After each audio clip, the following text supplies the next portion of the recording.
নমস্কার, আপনারা দেখছেন পিএনআর গ্রুপ থেকে রোজের মতো আরও একটা কাকু জয়েন করলেন পেট্রোল কাম ওবিএইচ স্টাফ হিসাবে। তো চলুন কাকুর সঙ্গে কথা বলে নিই। কাকু, আপনার নামটা কি? বিকাশ চন্দ্র পাতক। বিকাশ চন্দ্র পাতক। আচ্ছা, কোথা থেকে এসছেন? বীরভূম থেকে। বীরভূম জেলা থেকে এসছেন। তো আপনি যে এই কাজে এসছেন, এই কাজ সম্পর্কে ভালো করে সমস্ত কিছু দেখে শুনে পড়ে বুঝে জেনে তারপর এসছেন?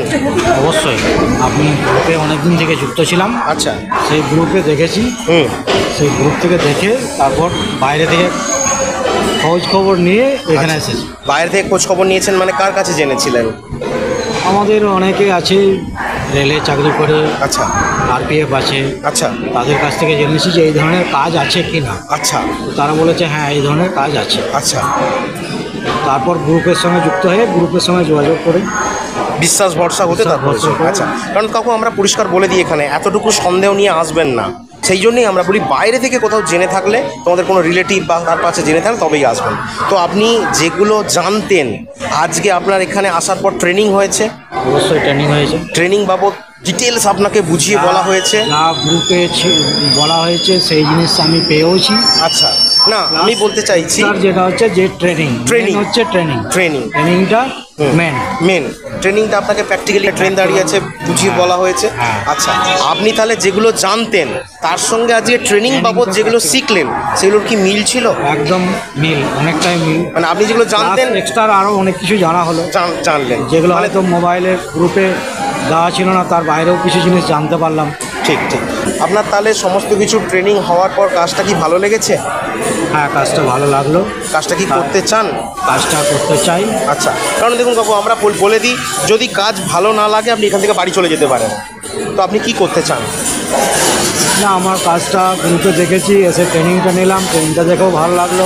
আচ্ছা, আমি কাজটা করতে চান, ঠিক আছে। তো বিভিন্ন জায়গায় পশ্চিমবঙ্গে এখন কাজ দেওয়ার নাম করে অ্যাডভান্স অগ্রিম টাকা পয়সা চাওয়া হয়, 500, 1000 ফর্ম ফিল আপের নাম করে, ড্রেস দেওয়ার নাম করে। আপনি কিছু টাকা পয়সা প্রথমে দিয়েছেন অ্যাডভান্স? না, কোনো টাকা পয়সা কোনো কিছু দিইনি। সত্যি কথা বলুন। না, নাকি টাকা পয়সার জন্য কেউ চেয়েছে আপনাকে? কেউ চাই দেওয়া কি উচিত অ্যাডভান্স? না, অ্যাডভান্স কেন দেবেন? অ্যাডভান্স দেওয়া উচিত না। আচ্ছা, তো এখানে আমরা যে ট্রেনিং দিই সেই ট্রেনিং পারপাসে আমাদের একটা ফিজ লাগে। যে ট্রেনিং পারপাসের জন্য আপনি ফিজটা দিয়েছেন সেটা কি আপনি কোনো রেলকে কোনো টাকা দিইনি বা কোনো কোম্পানিকেও দিইনি। কোম্পানিকেও দেন? যে ট্রেনিংটা হয়েছে সেই ট্রেনিং পারপাসে আপনি খুশি হয়ে নিজের মধ্যে ফিজটা দিই। এটাই জিজ্ঞেস করতাম কাকু, যে ফিজটা আপনি দিচ্ছেন সেটা কি স্বইচ্ছায় সজ্ঞানে ভালোবেসে দিচ্ছেন? স্বইচ্ছায় সজ্ঞানে ভালোবেসে দিচ্ছি, নাকি জোর করে আমরা করে নিচ্ছি যে টাকা পয়সা দাও বা কিছু? জোর করে কেউ নিতে পারে না, ওগুলো জোর করে নেওয়ার মতো পরিস্থিতি থাকে না। একমাত্র জোর করে নিতে গেলে তো ওটা চুরি ছিনতাইয়ের ব্যাপার। একদম একদম। আমি যেহেতু ট্রেনিং নিলাম, ট্রেনিং পারপাসে তো একটা খরচ আছে। যারা ট্রেনিং দিচ্ছে তাদের একটা ইনস্টিটিউট চালাতে গেলে তো ট্রেনিং মানে সেই পরিকাঠামো দরকার। ঠিক ঠিক, সেই পরিপ্রেক্ষিতেই আমি যে টাকাটা দিলাম স্বেচ্ছায় দিলাম। ওকে ওকে, ঠিক আছে কাকু, তাহলে আপনি মন দিয়ে ভালোভাবে কাজ করুন, নিজের ইচ্ছায় কাজ ছেড়ে আসবেন না। প্রথম যে কোনো কাজেই একটু হলেও কষ্ট থাকে, সেই কষ্টটা মানিয়ে নিয়ে যদি কাজ করতে পারেন, একটা কাজ মিনিমাম 2 মাস 4 মাস সময় লাগবে টোটাল বুঝতে করতে। প্র্যাকটিক্যালি আপনি সেগুলো করুন, কাজ ছেড়ে আসবেন না। কারণ আজকে যে আপনি কাজে এসেছেন, আমরা কি আজ ফোন করে ডেকেছি?